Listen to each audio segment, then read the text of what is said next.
Dobrý den, dámy a pánové, vítám vás při poslechu nebo při sledování dnešního podcastu společnosti Grantuj, poradenské společnosti, která se zaměřuje zejména na financování projektů v oblasti výzkumu, vývoje a inovací z různých dotací a grantů, ať už českých, evropských nebo mezinárodních.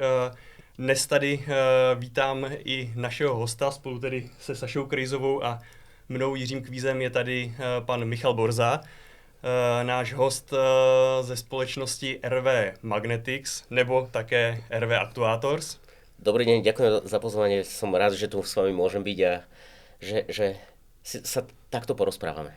Tak, společnost RV Magnetics je, řekl bych, poměrně unikátní slovenský deep tech startup stále ještě, jestli se to tak dá nazvat. Neradi to už o sebe hovoríme, rádi už povieme, že sme malá technologická spoločnosť, predsa už len máme nejakú, tento rok slavíme 10 rokov, čiže my sme tak akože, angličtina má preto taký pekný názov, že overaged startup. Tak minimálne v českém prostredí ste startup. V českom sme určite áno, Tu sme mladý, nový, dynamický, rozvíjajúci sa kolektív. Tak a já jsem si tady poznamenal, já to raději přečtu, abych to nepopletl. Výzkumně vývojová společnost, která vyvinula nejmenší pasivní senzor na světě, založený na technologii microwire. A ešte tam vieme dať viacero vybraných slov typu, že bezkontaktný a rôznych fyzikálnych veličín a pasívny a podobne, ale že áno, že robíme veľmi malé senzory, my štandardne povieme, že hrúbka ľudského vlasu, lebo si to človek dokáže predstaviť, ale reálne sú menšie a snažíme sa bezkontaktne merať fyzikálne veličiny. Áno. Super. A my si dneska budeme povídat a cílem dnešní epizody je seznámit se s tím, jak vlastně se buduje, rozvíjí a roste takto inovativní společnost založená na výzkumu a vývoji, jak jste se ze Slovenska dostali do České republiky, jaké granty jste využívali, ať už na Slovensku, v České republice, ale vy máte zkušenosti i s mezinárodními projekty. A obecně, jak vlastně granty mohou přispět k tomu, aby takto inovativní společnost rostla a přinášela radost všem svým zaměstnancům, případně i svému okolí. Budu rád, když nám na úvod řeknete trošku víc o vaší firmě, co vlastně děláte, v čem jste unikátní. Už jsme to nakousli, ale pojďme si k tomu říct trošku víc, ať naši posluchači ví, s kým se tady dneska bavíme a co máte za sebou. Dobre. Ďakujem. Takže aj pre poslucháčov alebo divákov, ešte raz moje meno je Mišo Borza, som podpredsedom predstavenstva spoločnosti RV Magnetics, zodpovedný za operations, financie, funding, veľa vecí právnych, alebo že legal topics sú pod mojou zodpovednosťou, čiže a samozrejme k tomu fondy a podobne. Čiže ja rád o sebe hovorím, že ja som taká tá pamäť firmy, lebo som vo firme od začiatku, od založenia, alebo aj dokonca aj v tom období pred samotným založením, ale k tomu sa možno proste dostaneme v tej histórii spoločnosti. Že kto je a čo je RV Magnetics? RV Magnetics je vývojovo výrobná aj výskumná firma, ktorá sa zaoberá mikrodrôtmi. Ešte do minulého roku by som povedal, že senzorikou od tohto roku, keďže už pôsobíme aj v Českej republike, už to nie je len o senzorike, ale je to už aj o aktuátoroch, k tomu sa asi ešte následne dostaneme. Ale v princípe RV Magnetics začalo písať svoju históriu oficiálne v 2015, kedy vtedy ešte docent Varga, človek, ktorý študoval fyziku kondenzovaných látok,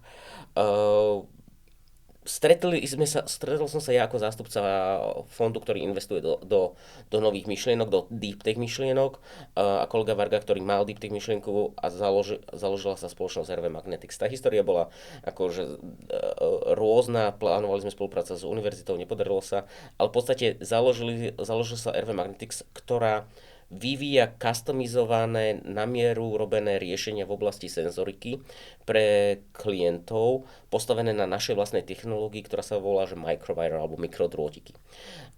Sú to bezkontaktné senzory fyzikálnych veličín, teplota, tlak, magnetické pole a iné fyzikálne veličiny a sú unikátne tým, že sú tak malé, že teraz aktuálne robíme s 8 mikronovými drôtikmi, čo je menšie ako karbonové vlákno.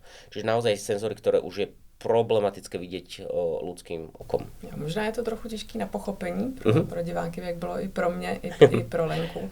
Možná si nám dáte nějaký příklady užití. Začali jsme s karbonovými vláknami, potom sme pár rokov boli mimo nich a sme tam znova pri nich, že pokúsim sa to vysvetliť na aplikácii karbonových vláken. Predstavte si kompozít, ktorý sa skladá z viacerých vrstiev a štandardne sa kompozitný materiál robí tak, že sa dáva nejaká tkanina, živica, lepidlo, niečo, tkanina, živica, urobí sa taký koláč, ktorý sa speká následne, doslova. A my máme senzor, ktorý je menší ako ľudský vlas, ktorý dokážeme dať medzi tieto vrstvy, takže nevytvára chybu v danom materiále, nevytvára materiálový defekt pre daný materiál, tým pádom kvôli tomu nepraskne. A je to zároveň senzor, ktorý nepotrebuje mať baterku, nepotrebuje mať k sebe privedené žiadne elektrické napájacie káble a komunikuje skrz daný materiál bezkontaktne. To znamená, že my dokážeme povedať o danom materiáli, či sa naťahuje, točí, láme, alebo či náhodou počas výroby nie je prehriatý, bezkontaktnou metódou, ktorá nepoškodzuje samotný materiál. Všeobecne to dokážeme zhrnúť do kategórie Structural Health Monitoring, čiže monitorovanie štrukturálneho zdravia materiálov. Ten karbonový kompozit je iba jeden z príkladov, jedna z mnohých aplikácií, na ktorých robíme, ale vo všeobecnosti naši klienti sa dajú charakterizovať tak, že oni prichádzajú za nami vtedy, keď všetky ostatné senzory už nedokážu použiť. Už sú príliš veľké, nevyhovuje im chemické prostredie, elektromagnetické žiarenie a my všetko toto dokážeme, alebo väčšinu z nich, nech si nedávam príliš veľkého narobili, sa naozaj dokážeme vyriešiť ich veľmi špecifické a ťažké situace. Tak si pojďme říct pár příkladů, kde a v jakých odvětvích se vaše senzory aplikují a kde mají, řekněme, nejvyšší přidanou hodnotu v tom finálním využití. Vzhľadom na svoju veľkosť a bezkontaktnosť sú dve veľké odvetvia, kde máme najviac technických benefitov, samotná tá technológia. Sú to práve tieto kompozitné materiály, nemusí to byť len vždycky karbón, sklokeramika, rôzne gumy, proste naozaj, že kompozitný materiál je vynikajúcim príkladom, je to možno, že 40% našich klientov. Druhých 40% našich klientov je z oblasti elektromotorov, to znamená monitorovanie prehriatia motora, monitorovanie vibrácií motora, monitorovanie mechanických pnutí, primárne na hriadeloch alebo prevodovkách. Tam sa využíva znova to, že to je malé. Ten senzor dokážete nalepiť v podstate do maličkého priestoru vnútri motora alebo na hriadel a nerozvážite daný hriadel, nevyosíte ho, dokážete to dať dovnútra motora a nespôsobíte vadu tomu motoru, nie na prekážku a dokážete povedať bezkontaktne. To znamená, že keď sa tam niečo otáča, nemusí tam privádzať napäťové káble. Dokážem povedať, že pozor, motor sa mi prehrieva, ale znútra to dokážem povedať. Dokážem povedať, že tá vibrácia tam vzniká už v mikroskopických vibráciách.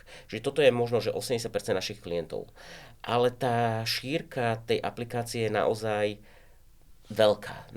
Naozaj za tú históriu tých 10 rokov spoločnosti sme pracovali na biologických aplikáciách, kedy sme merali teplotu a zmenu tlaku po operáciách v živých organizmoch, samozrejme s partnermi, či už s Neurobiologickým ústavom Slovenskej akadémie vied, to boli pokusy alebo projekty na hlodavcoch, potom sme mali projekty alebo spolupráce na miechach, samozrejme, že neživých, ale na meranie teploty, meranie mikroskopických tlakov, mikroskopických zmien.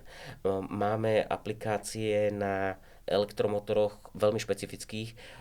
Jedna z tých najzaujímavejších, divácky najzaujímavejších by mohlo byť, že robili sme projekt na meranie istých veličín na rovnakom motore, ako je motor, ktorý je na Mars Rover, vozidle na Marse. Hej. Čiže naozaj veľmi špecifické aplikácie, ktoré sú veľmi, veľmi unikátne svojim zadaním, s podmienkami, ktoré musia prežiť. veľmi zvláštne. Ale takisto vieme a robili sme, dokonca jedna z prvých aplikácií, ktorú sme robili, bolo váženie železobetónového železničného mostu. To znamená, že nie len váženie, ale aby sme vedeli, ako sa nosné prvky chovajú počas tvorby, to znamená, keď betón tuhol, ale aj potom aplikácie a počas záťažových testov. Čiže tá šírka tej aplikácie je bláznivo široká. My jsme tady také dnes kvůli grantům a dotacím, což je naším core businessem, a to je oblast, se kterou vy máte bohaté zkušenosti. A ona se nám opět v takových cyklech, minimálně v rámci České republiky, rozjíždí diskuze o tom, zdali jsou vůbec podnikatelské granty a dotace užitečné, jestli je nezrušit, nenahradit je nějakým jiným formátem podpory. A to, co my se vždycky snažíme v této diskuzi tvrdit, je, ano, pojďme se bavit o tom, jestli jsou granty a dotace tou jedinou správnou formou, jak podporovat podnikatelský sektor. Pojďme se bavit o finančních nástrojích a o případně dalších formách, jak podnikatele podporovat, ale zejména v oblasti výzkumu a vývoje zůstaňme u něčeho, co se osvědčilo. Nejen v České republice, nejen na Slovensku, ale granty jako nástroj podpory výzkumu a vývoje fungují po celé Evropě, v Jižní Koreji, ve Spojených státech, v Izraeli, ve všech vyspělých ekonomikách. A vy jste určitě při rozjezdu toho vašeho business caseu a při těch prvotních výzkumných úkolech využili některé granty na Slovensku, později i některé mezinárodní. Tak budu rád, když nám k tomu řeknete takové ty vaše zkušenosti ze zahraničí, abychom se potom mohli dostat k tématu projektu, na kterém už jsme se tady podíleli společně, a to je projekt v rámci výzvy aplikace DeepTech, kterou jsme zrealizovali v České republice. Naša história s grantami je nie až tak stará na počudovanie, že hoď spoločnosť vznikla v 2015, prvý pokus o napísanie alebo žiadosť o grant išla možno niekedy v 2016 na DeepTechové zadanie z ministerstva školstva, tedy to bol operačný program výskum a inovácie, ktorý veľmi nechvalným spôsobom skončil na Slovensku, že celá tá výzva bola cez 200 miliónov eur, skončila takým tým slovenským spôsobom. Dovolím si povedať, že sme pripravili veľmi dobrý, veľmi kvalitný, excelentný projekt. Bohužiaľ celá tá výzva sa zrušila, čiže nemali sme šancu sa do toho zapojiť. Keďže tam s tou výzvou a vôbec s tou realizáciou bolo spojených strašne veľa trestných oznámení a malo to naozaj veľmi silný politický rozmer na Slovensku, dokonca kvôli tomu padol minister. Nešli sme do žiadnych iných slovenských grantov od toho obdobia do histórie, poviem, že 2 roky dozadu. Naozaj sme sa snažili slovenským grantom vyhýbať a uvedomili sme si, že tá naša excelentnosť nie je excelentná len na slovenské pomery, ale je excelentná na európskej alebo svetovej úrovni. Čiže začali sme sa trošku viacej zapájať do grantov európskych rozmerov, prípadne nejakých medzinárodných spoluprác aj s krajinami mimo Európskej únie. Ale musím povedať, že celý náš výskum, alebo že gro nášho výskumu je ťahané súkromnými investíciami. Bolo do predminulého roka ťahané investorom, bolo ťahané, alebo viacerými investormi, ktorí sa u nás vystriedali, bolo ťahané tým, že naozaj máme excelentnú technológiu, excelentné aplikácie a mali sme tu možnosť, šťastie, získať súkromný kapitál. Za celú tú históriu sme si podali možno, že poviem 8-9 projektov. Primárne to boli RIA projekty v rámci európskych štruktúr. Bol tam nejaký EIC akcelerátor v nejakom 2021. Mám pocit, že to bolo to posledné otvorené kolo, ešte, ktoré bolo ako SME instrument. To vyslovene posledné. A potom ešte nejaký EIC akcelerátor. Ale že historicky sme dostali ja to nazvem, že vzhľadom na veľkosť našej spoločnosti, že smiešný grant 70 000 eur z kaskadového financovania HubCap, ktoré v podstate sme si delili s partnerom z Rumunska na polovicu, čiže nejakých 35 000 eur bolo naše grantové financovanie do predminulého roka. I keď sme sa vo viacerých výzvach snažili, ale že granty poznáme ich nielen z nášho pôsobenia ako RV Magnetics, ale konec koncov profesor Varga pôsobil na akademickej pôde, riešil, neviem či 5., 6. alebo 6., 7. rámcový program. Tá história nás ako osôb v tých grantoch je väčšia než firmy ako takej, ale naozaj, že primárne sme boli zameraní na súkromné investície. S tými grantami sme sa my trošku pohli v niekedy potom 2021, 2., kedy sme si požiadali o EC akcelerátor. 4-krát sme úspešne dostali go na fázu 1 a choďte do fázy 2. A do tej sme už nevedeli ísť, lebo súkromný dopyt po našich technológiách bol taký, že sme nedokázali sa ani venovať tomu, aby sme napísali fázu číslo 2. Proste, v podstate úspech, len nedotiahli sme tú grantovú časť. A následne niekedy predminulý rok v rámci plánu obnovy Slovenskej vládnej inštitúcie, teraz výskumná agentúra a ministerstvo hospodárstva urobili výzvu pre všetkých, tých, ktorí mali 4-krát go z EIC akcelerátora a nepokračovali z rôznych dôvodov do tých fáz, že aby sa prihlásili. Povedali sme si, že dobre, prihlásime sa. Tých spoločností na Slovensku je niekoľko, ktoré sa spĺňali to kritérium. Niektoré boli ocenené grantom. My sme jedna z nich, ktorá na tento grant má podpísanú zmluvu. Zatiaľ sme tie peniaze z toho nevideli, ale to už sú akože procesné veci. Čiže tuto v podstate, že od minulého roka sa píše nejaká väčšia naša grantová história na úrovni Slovenska. Zároveň aj s vašou pomocou sme sa zapojili do grantových výziev v Českej republike. Dovolím si povedať, že veľmi úspešným spôsobom. Hoď hovoríme o menších grantoch, alebo objemovo sú to menšie granty. Zatiaľ. Ale týmto nech si neznevažovať. Akože pre nás to bolo aj tak úspech, že v takto ťažkej výzve sme dokázali celkom slušným spôsobom obstáť a po technickej stránke a že sme sa prebojovali do týchto rokovaní alebo do tejto fázy. Celkem slušným způsobem jste obstali tak, že jste získali 84 bodů z 90 možných. A za situace, kdy jste vlastně sotva se přemístili sem, usadili se, sotva udělali webové stránky. A to je možná příběh, který bychom ještě k tomu, než se dostaneme k těm českým grantům, mohli trošičku uvést do kontextu, protože já si to vybavuju takřka jako dnes, léto 2024 a měli jsme první společný call na základě nějakého doporučení a diskutovali jsme obecně o tom, jaké jsou granty v České republice a obecně o vaší vizi přesunout část vašeho podnikání do České republiky a troufám si tvrdit, že jsme tu spolupráci od začátku pojali poměrně dost komplexně, včetně toho, že jsme vám pomáhali najít v České republice vhodnou lokalitu pro vaše sídlo a tak dále. Tak pojďme si říct, co vás vlastně vedlo k tomu přesunu do Čech a pak se dostaneme k tomu dotačnímu příběhu.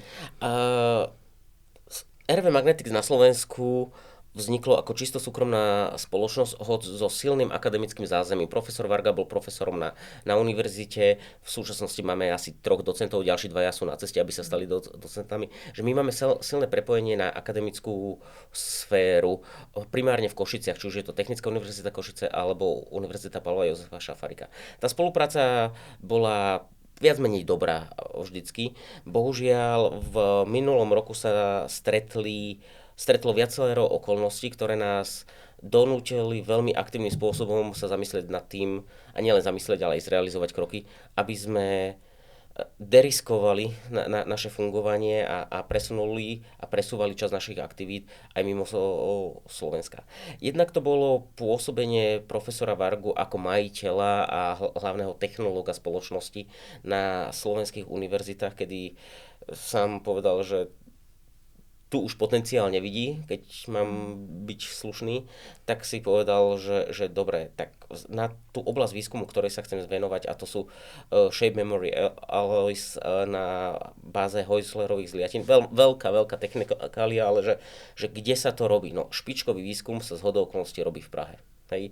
Na Fyzikálnom ústave Českej akadémie vied je táto téma veľmi dobre rozpracovaná a vzhľadom na akademické kontakty si povedal, že áno, má to zmysel, ide sa do Prahy. Akože celkom ľahko to mohlo skončiť aj v Španielsku, ale že... Bilbao ste říkal? Baskicko, ale že áno, že sever Španielska je tiež nám akademicky veľmi blízky, ale že tá excelentnosť sa robí v Prahe. Čiže za ňoho osobne vydal sa do Prahy. Pre nás ako firmu na rozširovanie pôsobenia Praha dávala logiku z hľadiska blízkosti času, žiadna jazyková bariéra. Je to proste, že logický krok. Zároveň náš akcionár má základňu v Prahe, čiže ďalší logický krok k tomu, ďalší ček. Druhá vec je, alebo ďalšia vec je, že veľké množstvo talentov z akademického prostredia odišlo zo Slovenska a odišlo do Čiech, či už do Prahy, alebo do Brna, ale do Českej republiky. Čiže pozbierať tie talenty, nech robia pre slovenskú firmu, hoc basenutú v Prahe, alebo že stále sa považujeme za mentálne slovenskú firmu, hoc už deriskujeme tie aktivity vo viacerých krajinách, nám prišlo ako vynikajúca možnosť. Čiže tá kombinácia presunu do profesora Vargu, excelentnosť výskumu v Českej republike, veľký potenciál kandidátov na budúcich kolegov v Českej republike hovoril to, že áno, že Praha je logickým krokom. Čiže my sme sa rozhodli v niekedy 24. Hoď náš spoločný telefón bol o grantoch a zneužili sme vás aj na nájdenie priestorov a podobne. A sme sa rozhodli ísť do Českej republiky, to znamená, že založiť si budúcu sesterskú spoločnosť RV Actuators, ktorá je čisto zameraná na špecifický druh výskumu a výroby a vývoja a mikroaktuátorov, ale aj na založenie nejakej budúcej holdingovej štruktúry a budúcej materskej firmy na presun aktivít, časti aktivít zo Slovenska do Prahy, alebo pri Prahu, ak to mám byť veľmi exaktný. Možná si ještě zase vysvětlíte mikrodrátky, mikroaktuátory, protože to bylo i předmětem našeho projektu společného. Robíme s mikrodrôtmi, microwires po anglicky. Predstavte si, že sa jedná o drôtik, ktorý má kovové jadro obalené sklom. To kovové jadro je rôzna chemická zlúčenina podľa technickej aplikácie a sklo je v podstate borosilikátové sklo, bežné pyrexové sklo.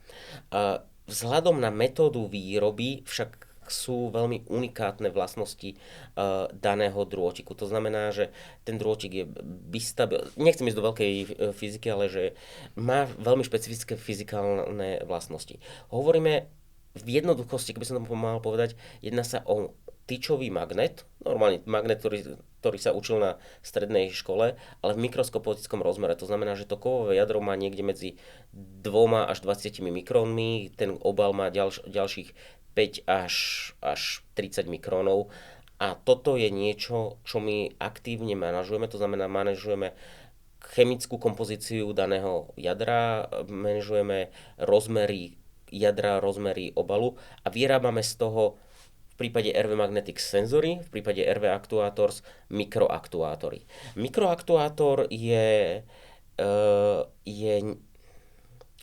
nechcem to nazvať motorček, lebo väčšina ľudí, keď sa povie motorček, si predstavuje niečo, čo rotuje dookola, ale vytvárame aktuátor, vytvárame niečo, k čomu dáme aktívny podnet, a bez ohľadu na to, že aký je ten aktívny podnet. A tento materiál, vzhľadom na to, že to je shape memory alloys, sa dokáže natiahnuť, dokáže pretvoriť, zmeniť svoj tvar. Oficiálne o 12%, vzhľadom na to, že to je kov, ktorý sa dokáže aktívne natiahnuť o 12%, je to veľmi slušná hodnota. V labakoch ho robíme, alebo máme už zliatiny, ktoré dokážu mať väčšie predĺženia a dokážeme tento proces natiahnutia, stiahnutia aktívne manažovať a opakovať. Čiže nielen jednorazovo a stiahnuť, alebo pár stokrát, ako je to pri nitinole a podobne. Máme pokusy, urobili sme cez 1 000 000 opakovaní a s tým druhotom sa nič nestalo. Čiže naozaj tá unikátnosť tej technológie a toho prístupu profesora Vargu je v tom, že máme špeciálne veľmi malé aktuátory, ktoré dokážu sa veľmi natiahnuť. Vzhľadom na svoju veľkosť majú aj nádherný parameter, koľko dokážu utiahnuť, alebo že koľko by tým predĺžením dokážu ako keby zdvihnúť zo stola. Dovolím si povedať, že taký materiál budúcnosti na to, aby sme aktívne dokázali meniť povrchy kompozitov. Aby sa napríklad krídlo dokázalo zmeniť svoj tvar, aby guma dokázala zmeniť svoj tvar, aby sa nejaká malá klapka natiahla. Alebo v biologických aplikáciách, aby chlopňa sa zatvorila, otvorila.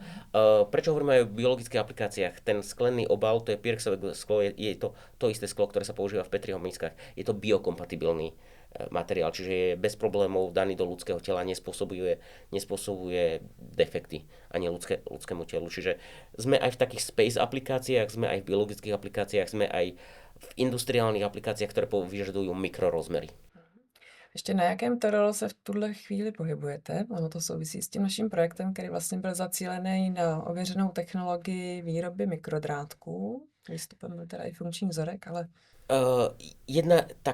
že ak hovoríme o senzorike, senzorika, mikrodrôty, senzor je hotový, to je TRL8, TRL9. Pre technické aplikácie, pre každého jedného klienta začíname vždycky nie na TRL3, TRL4, lebo my ten senzor customizujeme. To znamená, že ideme z nové chemické zloženie, alebo nejaké, čo poznáme, ale proste konkrétne pre danú aplikáciu a vytvárame na mieru riešenie. Čiže začíname niekde na TRL3 a končíme tam, kde ako máme biznisovú dohodu s klientom. Čo sa týka Deep Techu a RV Actuators, tam je to tiež rozdielne podľa toho, že čo je ten aktívny podnet na spustenie toho predĺženia. TRL 2, 3 v nejakej forme, TRL 1 v nejakej forme, niekde sme už pokročili a už máme a dovolím si povedať, že TRL 3 plus alebo TRL 4, ale že ten výskum je tak rýchly, ktorý dokážeme realizovať, že jedna vec je, že napíšeme projekt v nejakom čase, ale za pol roka sme sa už aj my dokázali niekde technologicky posunúť. Ale že pri tých aktuátoroch sme na výrazne nižších TRL ako pri tej senzorike. Koniec koncov tá spoločnosť vznikla minulý rok, ale postupne nejak to pri senzorike realizujeme ešte aj tie aktuátory. Já se teď vrátím k tomu našemu úvodnímu jednání a několika dalších iteracích, do kterých potom byla zapojena i Saša a později i naše kolegyně Lenka Kratochvílová, která potom ten projekt kompletně připravovala. Za čo veľmi pekne ďakujeme. Taky děkujem. My jsme v podstatě na základě těchto informací, které zazněly i tady, vyhodnotili ten projekt jako, řekl bych, ukázkový projekt do dotační výzvy, která se v loňském roce objevila jako v podstatě novinka na českém dotačním prostředí, a to byla dotační výzva aplikace Deep Tech, zaměřená právě na ty nejpokročilejší technologie a výzkum a vývoj v oblasti nejpokročilejších technologií. A po několika společných jednáních jsme se rozhodli ten projekt společně připravit a podat. Tak budu rád, když nám povíte, co vlastně by mělo být předmětem toho projektu, který se v tuto chvíli realizuje, a jaká je vlastně vaše zkušenost prvotní a zatím jediná s českým grantovým prostředím a případně i nějaké srovnání s vašimi zkušenostmi ze Slovenska? A toto je náročná téma, že jednak porovnávať slovenské a české grantové prostredie je jednak samotná tá výzva, do ktorej sme sa zapojili. Ale že skúsim to rozdeliť a keď mi neujdu myšlienky, alebo vráťte ma naspäť téme, keby som sa moc rozprával opačným smerom. Rozkošatil, presne.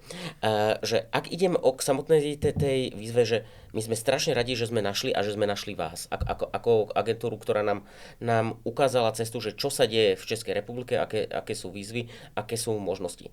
My by sme daný typ vývoja a výskumu realizovali tak či tak. Nie sme zameraní, že musíme zobrať granty, aby sme vôbec niečo robili. Nie, že my by sme do toho išli, lebo vidíme v tom potenciál. Tá grantová výzva dokázala by som povedal, že len urýchliť ten náš výskum a koniec koncov, že však to má byť logika grantov, hej, že akcelerovať veci, proste dostať high-tech veci bližšie k trhu alebo čo najrýchlejšie na trh a myslím si, že v našom prípade to excelentným spôsobom zapasovalo.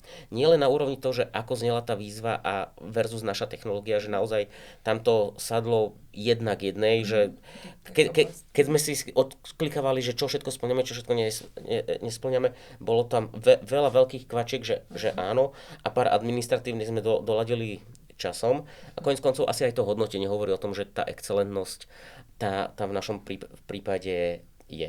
Čiže tá výzva bola ako pre nás urobená a teraz to myslím v tom dobrom.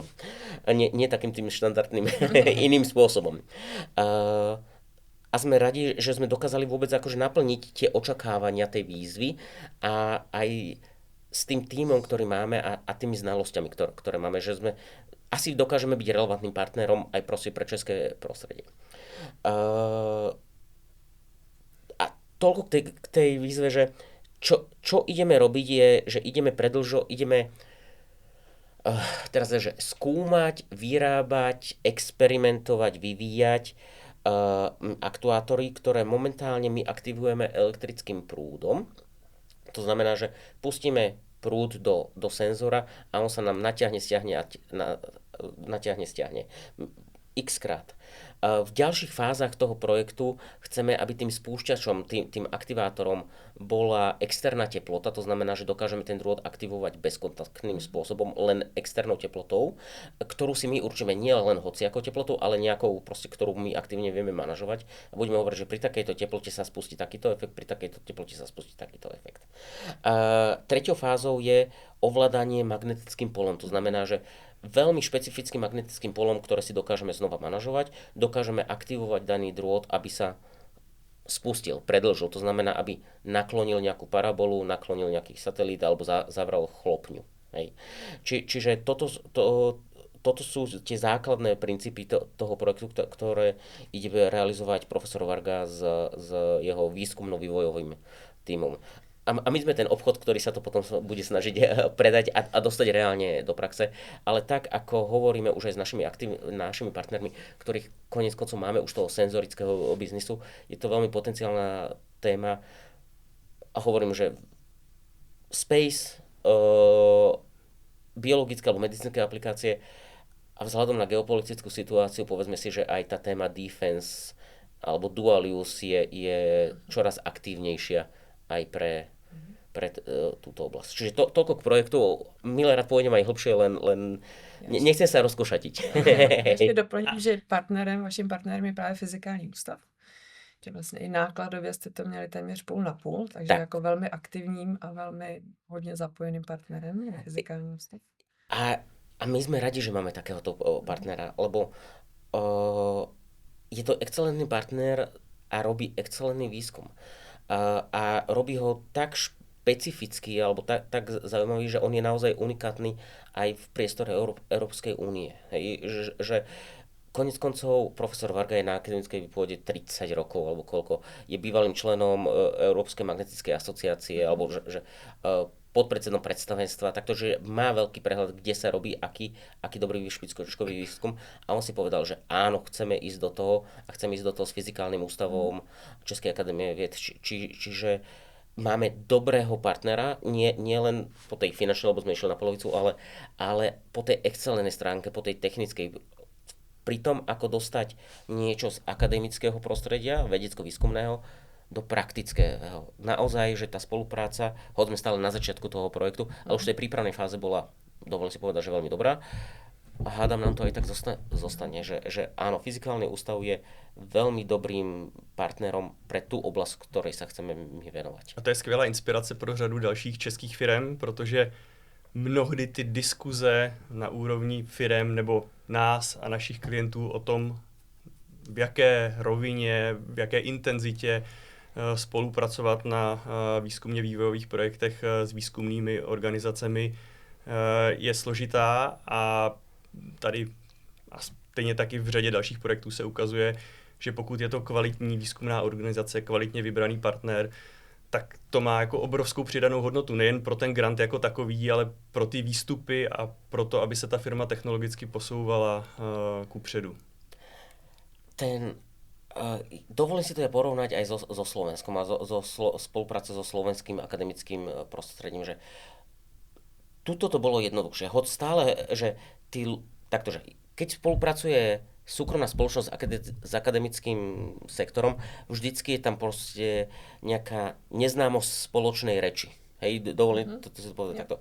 Vzhľadom na to, že našim zakladateľom je profesor fyziky, tak tú reč majú absolútne rovnakú a zároveň my to dokážeme pretransformovať už aj do tej biznesovej reči, do tých technických aplikácií, hovoriť s klientami. Čiže v tomto sme to mali jednoduchšie, že máme veľkú históriu z akadémie, však konec koncov veľa ľudí tam od nás pôsobilo dlhé roky. Čiže tá komunikácia bola jednoduchšia a viem si predstaviť, že tie ostatné firmy sa môžu trošku trápiť so vzájomným porozumením s akademickým sektorom ako takým. Keď to porovná so Slovenskom, takže tá spolupráca s Fyzikálnym ústavom Českej akadémie vied bola výrazne rýchlejšia a lepšia ako na Slovensku. Nechcem znehodnocovať to na Slovensku, ale že takto rýchlo sme nedokázali spolupracovať na Slovensku. Hej.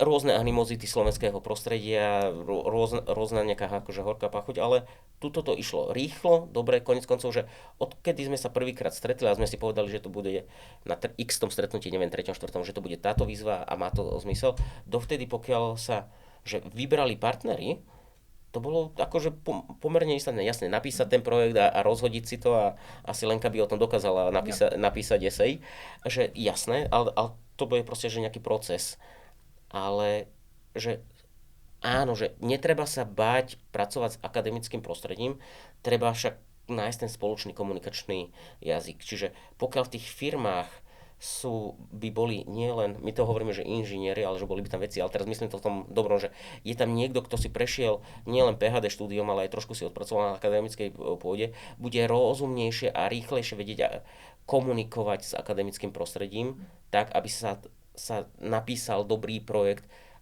a išlo to hladko. Co se týká toho procesu, já bych ještě vyzdvihla vlastně ten časový flow hodnocení vašeho projektu, kdy že pre nás neskutočná vec, hej, že hoď hýbeme sa v slovenskom prostredí, konec koncov momentálny projekt, ktorý máme na Slovensku, on vychádza z nejakého kde nám Európska komisia alebo EICčko dalo hodnotenie, že je to dobrý projekt, je to kvalitný projekt a bez ohľadu na to, že EIC nám na to dalo, že je to dobrý projekt, kvalitný projekt, tak to hodnotiace kritérium bolo, alebo že ten čas hodnotenia bol absolútne presiahnutý na úrovni hodnotiteľov na slovenskej strane. Nechcem povedať, či to bola výskumná agentúra alebo ministerstvo hospodárstva, proste ten časový posun bol posunutý do extrému, až tak, že hodnotenie o tom, že projekt je dobrý a kvalitný a že ide sa podpísať zmluva o spolupráci, bolo ďaleko potom, ako ten projekt už mal začať. Hej, že ten časový ramec bol na Slovensku neskutočne dlhý. V Českej republike to bolo neskutočne krátke. My sme, že keď to mám porovnať, že keď mám vyzdvihnúť len nejaké porovnanie slovenského a českého grantového prostredia je, že české mi príde čitateľné, mi príde predvídateľné. Slovo transparentné nie je úplne korektné, ale také, že tu je nejaký kalendár, tu sa budú nejaké výzvy a oni sa v tých mesiacoch dejú. Vychádzajú, sú vtedy hodnotené, sú vtedy uzatvárané, vtedy sú podpisované. Na slovenskom prostredí ten časový posun oproti nejakému plánu, že keby bol v týždňoch je super, keby bol v mesiacoch je super, ale že on sa to v pohode môže pri niektorých výzvach posunúť až že rok plus a život firmy rok plus je niekedy už tá firma nie je. Hej, že u nás sa stretla taká tá šťastná kombinácia toho, že máme zaujímavých klientov, dobrých klientov, máme skvelého investora, aktívne robíme proste na všetkých možnostiach tak, aby tá firma čo najlepšie fungovala, lebo nie všetky kalendáre sa na Slovensku proste že dodržiavajú tak, ako by sa mali. V Čechách to bolo čitateľné, plánovateľné a napriek tomu extrémne rýchle to hodnotenie, ako sme podali ten projekt, prišlo veľmi skoro, až tak, že sme to nečakali, že už máme hodnotenie, že nás to prekvapilo úplne, neviem ako vás, ale že my sme boli takí, že skôr sme očakávali, že prídu dožiadania na to, že a ešte doplňte toto, než to, že príde hodnotenie. Hej. Čiže toto len také akože najvýraznejší rozdiel pri porovnávaní slovenského a grantového prostredia z nášho pohľadu. Hej. Som zvedavý, že koľko ľudí som teraz nahneval, ale že toto je ten najvýraznejší rozdiel. A tých rozdielov je výrazne viacej, čiže môžeme ísť ďalej, ale že tá predvídateľnosť, tá plánovateľnosť je diametrálne odlišná. No, my si určitě myslíme, že tady zaslouží Ministerstvo průmyslu a obchodu velkou pochvalu. Vlastně od začátku. Vůbec, že našli odvahu takovouhle výzvu vyhlásit, protože mnoho let platilo, že výzvy na podporu výzkumu a vývoje byly vyhlašovány takřka univerzálně, to znamená, bylo možné podávat projekty na témata doslova od Šumavy k Tatrám. A to potom způsobovalo spoustu problémů, které možná vyvrcholily a jako nejviditelněji se projevovaly v délce hodnocení. A pak teda našli odvahu udělat jako velmi dobrou změnu, definovat si 9 strategických deep tech oblastí, kde vidí jako nejvyšší přidanou hodnotu, kde vnímají, že když se budou tyto oblasti formou podpory výzkumu a vývoje podporovat, tak to bude pro Českou republiku, pro naši konkurenceschopnost a pro náš rozvoj to nejlepší, co se může stát. Takže ta idea, která byla na začátku, byla chvályhodná a potom, že se podařilo tu novou výzvu nastavit, vykomunikovat, spustit a vyhodnotit v podstatě takové rychlosti a v takových podmínkách, které v minulosti jsme tady neznali. Takže veľmi dobré. Ja túto skúsenosť s históriou českých grantových schém nemám, ale že súčasnosť ma veľmi príjemne prekvapila. Ak hovoríme o tom, že niekto našiel odvahu zadefinovať a to je jedna vec, že aj na Slovensku máme, že RIS-3 stratégiu alebo RIS-3 plus, teraz tá novšia. A tam je to tiež zadefinované, ako, že niekto to zadefinoval, že o kvalite to zadefinovania alebo o tej škále, tej pôsobnosti môžeme diskutovať a každému sa tam môže niečo nepáčiť. Ale nejde o toto zadefinovať, ide o toto dodržiavať. Ide o to si povedať, že áno, že toto to je a takto máme nastavené kalendáre, toto už do toho spadá, toto už do toho nespadá. Že ten rozdiel je, že z môjho pohľadu, že v Čechách, že tuto to máme dané hranice, ak sa to tam vmestí, fajn, a ide sa a je daný dátumovník, je daný kalendár a ide sa na Slovensku a zmestím sa tam ešte aj do tohto a nezmestím, až ak vyskúšam a neviem čo, že asi štandardná odpoveď bude nejaké ministerstvo alebo nejaké vládne agentúry bude, že dobre, že podhodnotený stav ľudí a hodnotiteľi a neviem čo, že áno. Z pohľadu mňa ako žiadateľa ma to nezaujíma proste, že keď dostanem aj zamietnutie, že som to nedostal, je to pre mňa dobrá informácia, že som to nedostal. Ale dostanem ju v čase, ktorý je na to vyhradený a viem sa ďalej podľa toho nastaviť, viem ďalej plánovať, viem ďalej realizovať kroky, viem, či sa mám zapojiť s rovnakou témou do iných víziev slovenských, európskych, hocikde, alebo nie. Nemôžem čakať pol roka a nevedieť, na čo čakám, či čakám na áno, nie. Proste, že aj zlá odpoveď je pre mňa má nejakú kvalitu, alebo negatívna odpoveď má pre mňa nejakú kvalitu, lebo viem, čo mám robiť. Plánovanie je v tomto, že extrémne dôležité. Ja si to dovolím porovnať, že nám sa podaril taký malý úspech, že stali sme sa súčasťou aj NATO Diana akcelerátora. Niekto povie, že ako jediná firma zo Slovenska, ja si dovolím povedať, akože jedna z dvoch slovenských firiem, lebo je tam jedna spoločnosť, ktorá je síce že americká entita, ale sú za ňou Slováci, čiže jedna z dvoch slovenských firiem sa stala súčasťou Diana NATO akcelerátora. Keď to porovnám, je to akceleračný program, čiže nechcem to porovnávať s výskumno-vývojovými výzvami, ale že veľkú časť toho, že je tam nejaký grant na urobenie posunutie technológie z TRL 3 na TRL 5 a potom z TRL 5 na TRL 7, čiže v podstate to nie je príliš rozdielne, i keď je to aj akcelerátor, aj tam tá slušná nadstavba a biznisová nadstavba. Ale je kalendár, vtedy sa dáva prihláška, vtedy platí, vtedy je výsledok. nehovoríme o 70-stranovej prihláške, hovoríme o 4 stranách a prezentácii a jednom kole za pol hodinu, kedy vysvetlíte to od vedcov cez generálov, ale vysvetlíte. Nie 70 strán písania, nie naplňanie tabuliek, nie pracovné skupiny. Proste buď tá technológia je dobrá a je jedno, že ako vyzerá tabuľka, ako vyzerá personálna matica, ako vyzerá derisking a potom nie, proste, že buď to je dobré, alebo to nie. Keď to je dobré, niekto to ocení a realizujte projekt. A nie, že či sa hodina človeka vykazuje tak, aké je FT, nie, hej. Je to jednoduché, rýchle, akčné a posunie to tú firmu a tú technológiu vôbec na trh nie za 3 roky, za pol roka.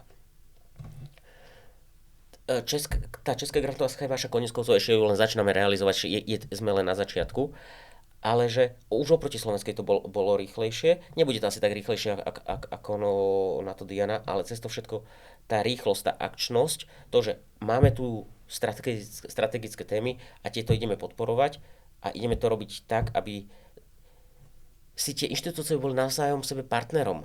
Nie len tak, že my vás tu ideme bičovať a vy tu musíte otrokárčiť. Nie, proste, že o tom partnerstve je to zaujímavé. Ale že veľa je to aj o ľuďoch. Hej, že keď mám vyzdvihnúť, že aj na Slovensku, teraz keď zrealizujeme ten projekt, že tí ľudia sa snažia pomáhať aj na tej protistrane.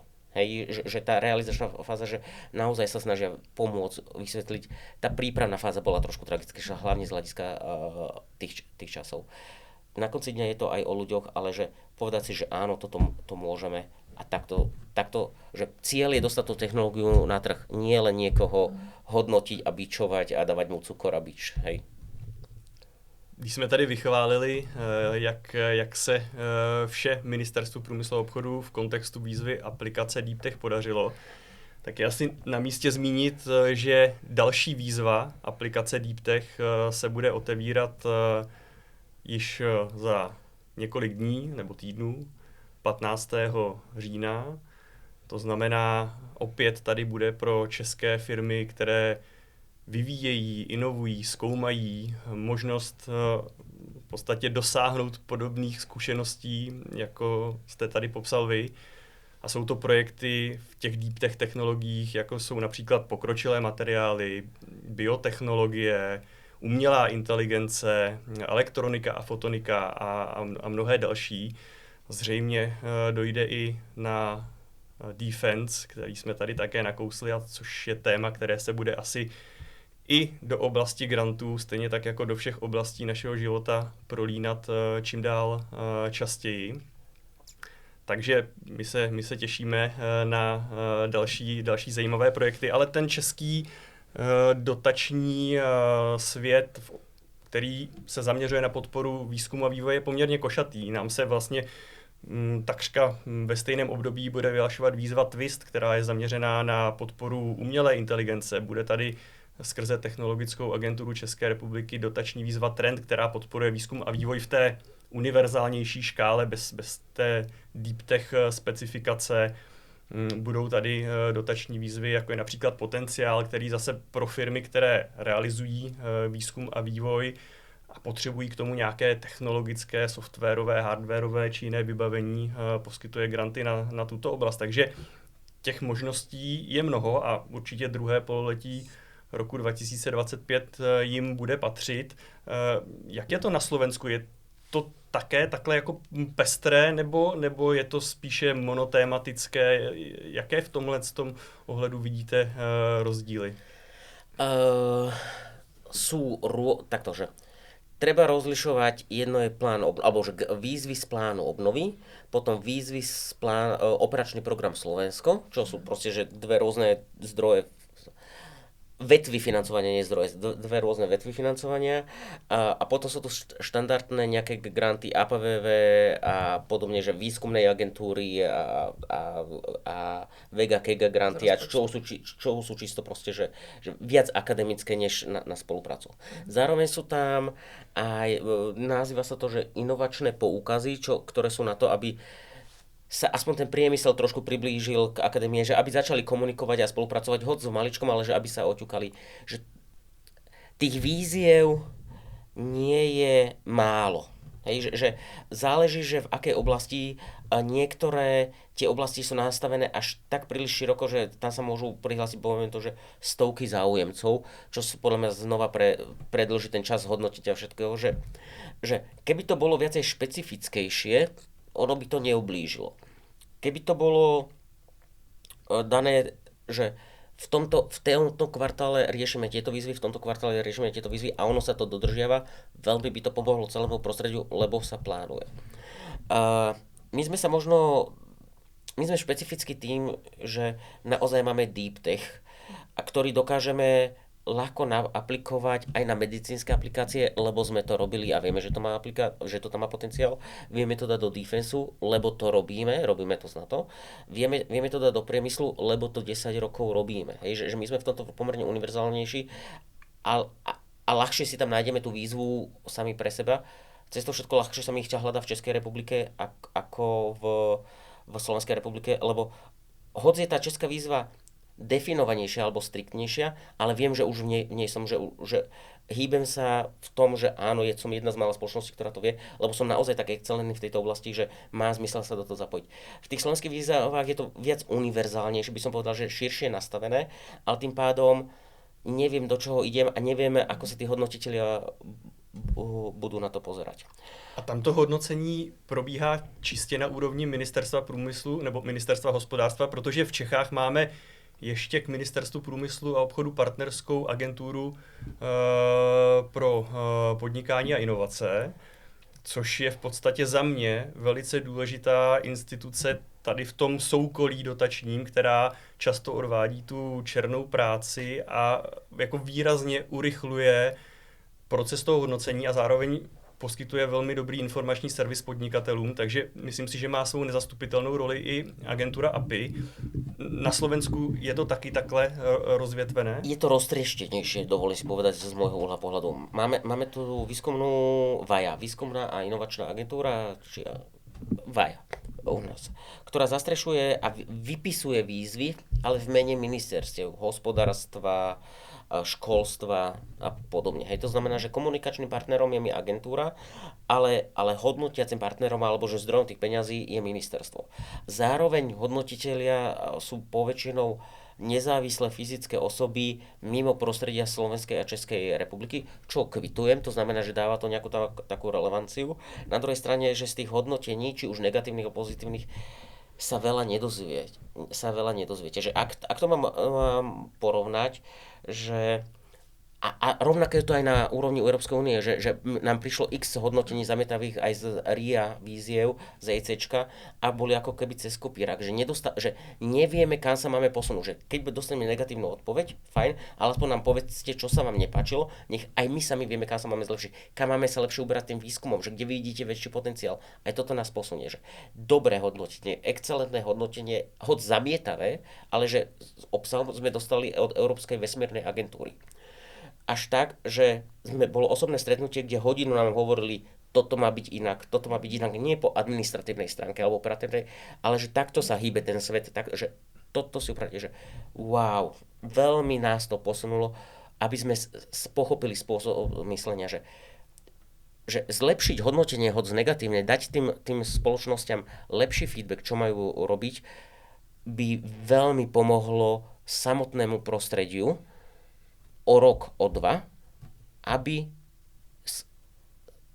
tie spoločnosti boli pripravenejšie, úspešnejšie, nielen v grantoch, ale aby sa naozaj naplnili tie ciele tej výzvy, že tento špecifický druh výskumu čo najrýchlejšie dostať do praxe. Lebo inak stále tápete tak v hmle a v neistote a neviete, čo robíte. Ak sa vrátim naspäť na to Slovensko, že z môjho ohľadu sú tie výzvy naozaj, že nešpecifickejšie, to znamená, že môžete sa zapojiť viacej spoločnosti a niekedy tým trpí tá kvalita. Že proste, že áno, zapoja sa spoločnosti a že sú podporované aj výskumy, ktoré nám neprídu vôbec naozaj, že typu výskum. Hej, že lebo sa prihlásili, lebo možno zostali peniaze, lebo že ťažko sa to porovnáva, lebo tuto ten projekt sme na začiatku realizácie, na Slovensku ho už v podstate rok realizujeme. Poznáme to slovenské prostredie trošku detailnejšie. Že pokiaľ sa dá, tak ideme naozaj do víziev, ktoré sú významné aj z európskeho pohľadu, hoď ich financujeme zo slovenských grantov. Aj preto sme išli, lebo my sme mali 4-krát go od Európskej komisie alebo od EICčka a tým pádom sme vedeli, že sme dobrí európskej úrovne. Nie, že sme dobrí slovenskej úrovne. A to isté sme sa snažili preniesť sem a hoď sa hľadali firmy z Čiech, dovolím si povedať, že prichádzali tam aj z ostatných, ktorí sa hlásili, že európske projekty. Hej. Že že bez ohľadu na to, že sú to národné výzvy, že málo sa tam myslí na to, že ale poďme posunúť to Slovensko tým excelentným európskym spôsobom, že nehrajme sa tu na našom slovenskom piesočku, poďme sa hrať tak, aby Slovensko bolo významné v rámci širšieho prostredia európskeho, alebo aspoň stredoeurópskeho. Takže sa na vás môžeme tešiť na RVA Aktuátors v ďalším výzve? Ja by som bol veľmi rád, že jedna vec sú nejaké že finančné možnosti, druhá vec sú administratívno-personálne možnosti, ale veľmi radi sa budeme uchádzať aj o ďalšie granty, preto aby sme akcelerovali ten náš výskum a vývoj, tak aby sme boli čo najrýchlejšie v praxi. Že my to budeme robiť tak či tak aj zo súkromných alebo investičných prostriedkov, lebo nám to hovorí biznis, lebo nám to hovorí investor, ale pretože tam vidíme ten potenciál, že to, čo teraz robíme, môže byť na trhu nie za 12 rokov, ale môže to byť za 3 roky, za 4 roky. Super, čiže my to robiť ideme.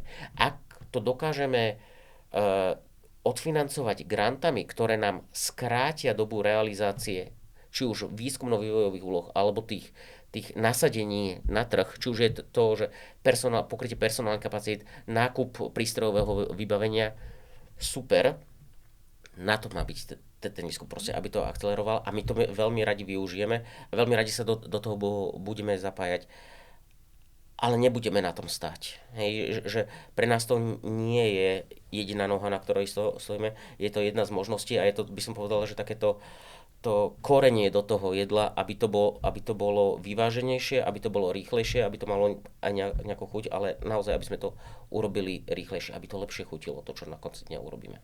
Vy jste to vystihl tady tou metaforou úplně přesně. My to vždycky říkáme našim klientům. Cílem projektu nemůže být získání dotace. Tady musí být nějaký životaschopný, konkurenceschopný, zajímavý projekt a ta dotace, pokud se jí podaří získat, tak je to koření, je to ta akcelerace, je to možná možnost ten projekt udělat v nějakém větším rozsahu nebo ještě ambicioznější, než jaký by si ta firma mohla dovolit bez toho grantu, protože ta dotace motivuje k tomu, aby tam ta firma se do toho obula ve větší intenzitě, ale samotná dotace je pouze nástroj, nikoliv cíl. Ono je toto, že nerobme výskum pre výskum. Hej? Že áno, niektoré výskumné metódy alebo výskumné úlohy oblasti sa musia robiť, že výskum pre výskum, lebo tak funguje akadémia a musia sa prinášať nové poznatky bez ohľadu na to, či budú pozitívne, negatívne. Že toto, ale keď už hovoríme o transfere inovácií, či z akademického prostredia do praxe alebo o výskume v rámci praxe, má to byť silne orientované na to, dajte to na trh. Môže sa cestou hoci čo pokašľať, môže to nevísť. To stále má ešte atribúty vývoja, výskumu. Hej? Ale nemôže to byť o tom, že výsledkom má byť patent.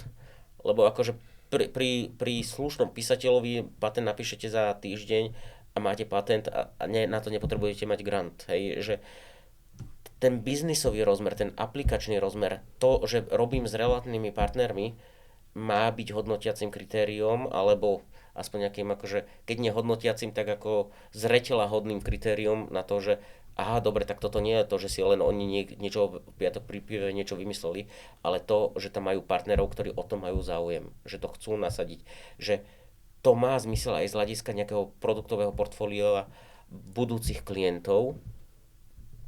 O tom to má byť.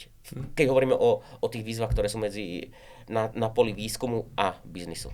To je sdělení, kterým vlastně můžeme i ukončit ten náš dnešní rozhovor. Určitě bychom si tady dokázali povídat ještě 2-3 hodiny, ale máme nějaký časový fond, který chceme dodržet, ale myslím si, že přesně tímto sdělením, které je důležité a které by se mělo vrít do paměti všem podnikatelům a firmám, které uvažují o grantech a o výzkumu a o vývoji, a kterým by se měli řídit. Takže já vám, pane Broza, velmi děkuji, že jste nás tady navštívil a že jste se zapojil do naší diskuze.